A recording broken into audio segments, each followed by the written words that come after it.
ఈరోజు దేవుని వాగ్దానము సమూయేలు మొదటి గ్రంథము 20వ అధ్యాయం 21వ వచనం విధంగా రాయబడి ఉంది.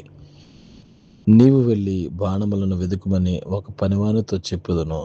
బాణములు నీకు ఈ తట్టుననున్నవి పట్టుకుని రమ్మని నేను వానితో చెప్పిన యెడల నీవు బయటికి రావచ్చును.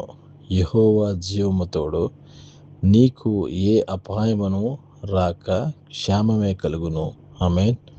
Praise the Lord. ప్రియమైన బిడ్డలారా, 2026 సంవత్సరం మే మాసం 15వ తారీఖున దేవుడిచ్చిన వాగ్దానం మనం చూసినప్పుడు, దేవుని యొక్క జీవము తోడు మన యొక్క ప్రతి ఒక్క ఇబ్బందుల్లో, ఇరుకుల్లో, అపాయకరమైన పరిస్థితులు గుండా మనం ప్రయాణం చేసినప్పుడు ఎలాంటి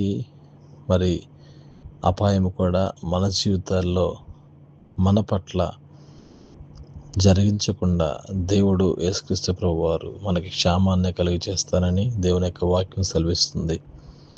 దేవుడిచ్చిన వాగ్దానం మనం చూసినప్పుడు మనం ఎవరితో ఉన్నాం, ఎవరితో జీవిస్తున్నాం, ఏ యొక్క పరిస్థితులు గుండా ప్రయాణం చేస్తున్నాం, సమస్తాన్ని కూడా ఆయన తేటగా తేరి చూస్తున్న దేవుడు.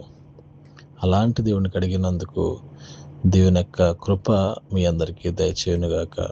ఆమేన్. పరిశుద్ధుడైన దేవా, నీకు స్తోత్రాలు చెల్లిస్తున్నాం తండ్రి. RK for my heavenly father అనే యూట్యూబ్ ఛానల్ ద్వారాగా ఎవరైతే బిడ్డలు నీ వాక్యం వింటున్నారో ప్రతి ఒక్క బిడ్డని మీరు దర్శించండి, ఆదరించండి, కనికరించండి ప్రభా. వారికి కావాల్సిన దీవెన ఆశీర్వాదం మీరు దయచేయండి.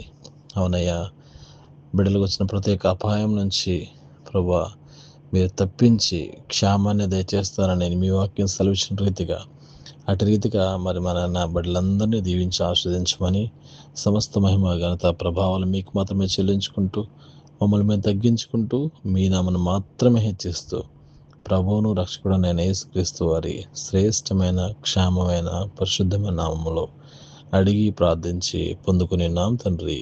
ఆమేన్. Praise the Lord. God bless you. దేవుని దీవించి ఆశ్రయించును గాక. Amen. God bless you all. అందరికీ వందనాలు.